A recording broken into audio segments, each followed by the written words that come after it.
Less than a week to go before Christmas, and people's habits of waiting till the last minute to shop haven't changed over time. But the gifts they were shopping for and the places they went to get them certainly have. 2 on your side's Dave McKinley looks back in this special holiday shopping edition of News to You. And years ago this week. Christmas is coming, the goose is getting fat. And amid the decked halls of the Boulevard Mall, we were flocking out in search of Wii by Nintendo, which, despite being discontinued just a couple of years later, with 101 million units sold, to this day remains the 5th best-selling home video game console of all time.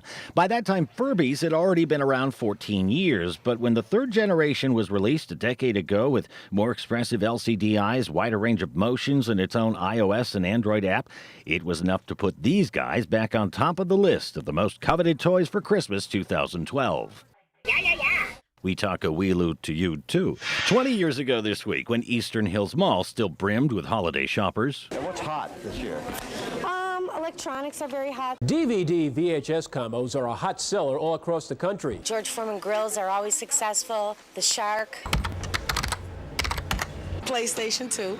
PlayStation 2, huh? Okay. Kids know exactly what video games they want. Racing games like Grand Theft Auto. Madden, 2003. For parents, it's another story. We're clueless. Some of the top picks include Tony Hawk 4, Grand Theft Auto Vice City, and SmackDown, Shut Your Mouth. It was also the year Mattel thought the world was ready for lingerie Barbie.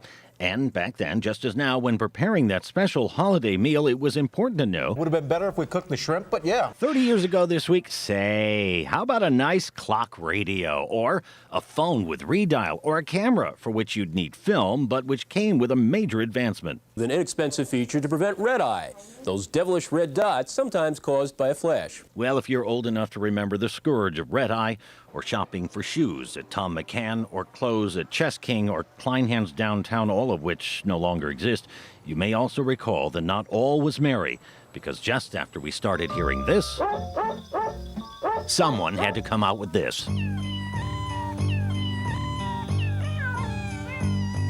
Oy. And believe it or not, this was the very first season on TV for an enormously popular purple dinosaur and for the merchandise, which followed $500 million in his first holiday season. Now, as I used to tell my sons when they were little regarding Barney, boys, there's probably a lot of good meat near the tail, which would probably go over as bad today as it did at Christmas 1992, when all this was news to you. What? What? What? He threw that out there? Save Barney. Save Barney. Andy has no quiz this week. Maybe that comment was in lieu of a quiz. Yeah. Yeah. More meat at the tail. Okay. All right. I'm guessing Dave was not a Barney fan. No. Maybe the song annoyed him. And many, many others, right? And the Wii machine. You remember the song? Oh, yeah. With Wii. The bowling. The bowling, or when they travel on that island in the volcano. Yeah. What is that? Wii Sports or Wii? Sport Resort. Sport Resort. One. Right. We could fly the airplane and go in the. That was cool. And that song was everywhere. It was so calming. It was.